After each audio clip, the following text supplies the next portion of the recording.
Так, vienu žodžiu, kaip padaryt karbininį makarą, jis dega iki nulis. O kaip viskas atrodo, aš čia taupymo sumetimai daryka pačią. Ir pagrindė kaip ūnę, elektriaus išmetimą, kurį bukoja. Vamzdžiška. Aišku, jeigu bus per ilgas, galima jį pripjaut sunkiai. Kas per elektros išmetimą yra kasai. Labai žiūrėkit, nes būna va čia nenori skylę prisuima. Dėl ko biškį išyla nesklandumų. Turbina Borisova, Baltarusijos originalo. Taip ir aš veikia gerai, bet matysim sezono eigoj. Pagrindinis dalykas yra kepimas. Karbinos paėmimas, kepimas. O pas man čia, pavyzdžiui, kas jaunas centrifuga ir išėjimas čia kepimo. Čia eina radiatoriai, aišku. Čia vienu žodžiu ir aš galvoju, iki šiol nors gali paimti kepimą, tai yra lyškas. Nes čia stovi voskalo išspaudimą, oro abino išspaudimą. Vienu žodžiu, kepimas geriausia. Čia jeigu aš tokia, čia iš turbino, geriausia imt naują kelmą ir čia stovėtų filtras. Nu ir geriau būtų, ar bent jau pusiausiai techninė kepalai būtų variklį, nes šitos biškį kaip ir lepesnė, labai nori gerą kepalą. Ta kepalo grįžimas iš turbinos padarytas čia aliuminis, čia galaušika visa.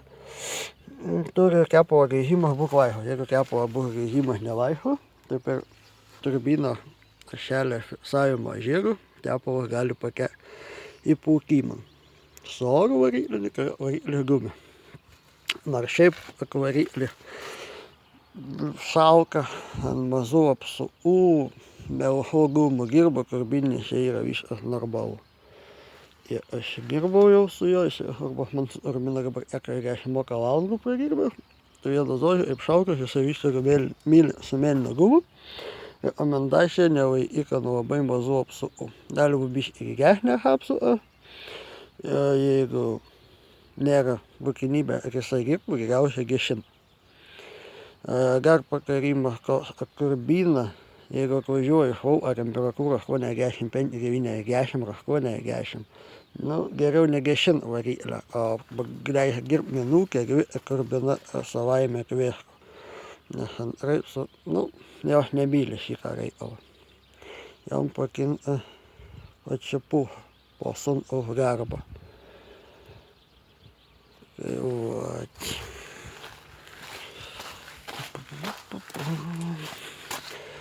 Ką sau unešė pirka, čia ragam, parinkom čia pirka. Aš šitą šianau unę palikau, nes ją apsukau paprasčiausiai. Ampresorius pas mane miręs, mane ir nereikia vienu žodžiu. Net jeigu aš ampresorius, tai šitą unę reikia pirkti, čia kan gale stovi pajungimo, išėjimo orui, paim būtent į jam. Taip, čia buvo tokia schema, vieni kalbėjo, šilgant kasovą su elektriniu šitu, pramuša karpinę po galvą. Nežinau, man tai labai jisai patiko. Kai reikia, jungiai pusvalandis, jeigu šalčiau valandą, eina namo pageria arbatos ir vienu žodžiu, ateini variklis šiltas, nereikia nei starterio gerint, nei akumuliatoriaus segint ir viskas labai lengvai ūrėsi ir mašina. Ir jokia varga. Kaip jeigu aš komentuos, kad čia viskas purvina kepale, viskas surinka, ką dirbtų, ir aš viską kaip ir bandymai žiūrėsim, kaip laikys visas šitas karbinis agregatas. Yra tokių, kurie sako, kad D240 buvo nepritaikytas karbinai.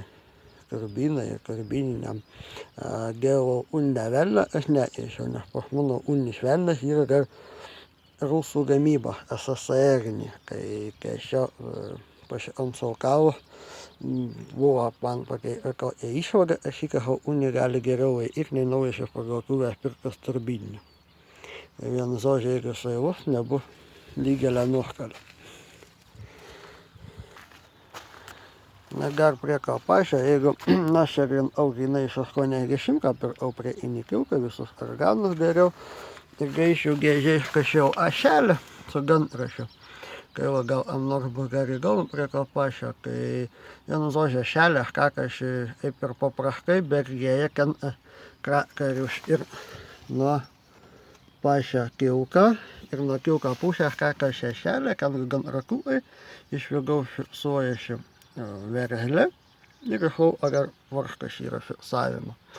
Ir jeigu yra jau, kurie sako, galim ten pripjauti ir šoną ant gekai, aš ar galiu perspėti, kad neverta svajoti, kai bus lengva.